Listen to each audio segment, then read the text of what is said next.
Financial contributions. For because of this you pay taxes, for the authorities are ministers of God, attending to this very thing. Romans chapter 13 verse 6, the English Standard Version. Recall that New Testament scholars are divided regarding to which authorities the Apostle Paul is referring. While some believe he speaks to civic government, others maintain that the context is clear. The believers of Jesus the Christ in Rome were still meeting in the Judean synagogue when the Apostle Paul writes. Thus, he insists if they stay, they should abide by the rules and regulations of those in authority. Therefore, in Romans chapter 13 verses 1 through to 7, the Apostle Paul writes to Gentile believers in Rome to submit not to Roman secular or pagan government, but to submit to the God-ordained authority of the synagogue rulers in Rome. Believers then and now are required to submit to Christian religious leaders because God is the one who has put every Christian authority in their position. They exist to serve his purposes, including meting out punishment on persons who do not abide. Disobedience is only permitted when believers are pressured to disobey God, according to Acts of the Apostles chapter 5, verses 27 through to 29. In the text for today, Romans chapter 13, verse 6, the Apostle Paul identifies a specific example which is confirmation for New Testament scholars who believe that Romans chapter 13 verses 1 through to 7 is a call for submission to human civic government, paying taxes. Christians are taxpayers. The Apostle Paul writes, because those taxes support the work God intends to do through the authorities he has put in place.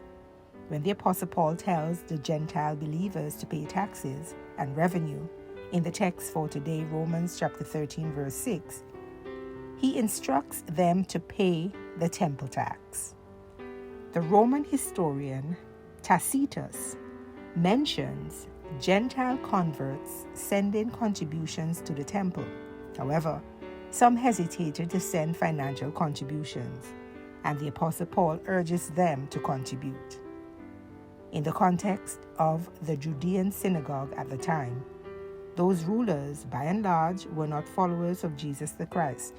They stood against the truth of God that Jesus is the Messiah. Their fundamental role, however, as order keeper, is still part of God's will. This does not mean believers should avoid paying government taxes if the government is funding evil practices. Remember, critics try to trap Jesus by asking him if it was lawful to pay taxes to the Roman ruler, Caesar.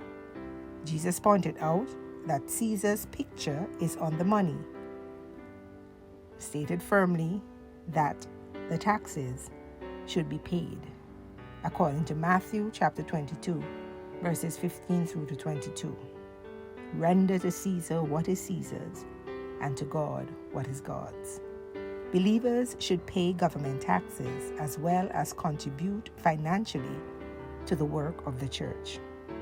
Believers then and now are required to trust God, trust the integrity of God, to work through civic and religious leaders for their good, no matter who they are or what their intentions are. Lord, help us to cooperate with those you have given charge over us.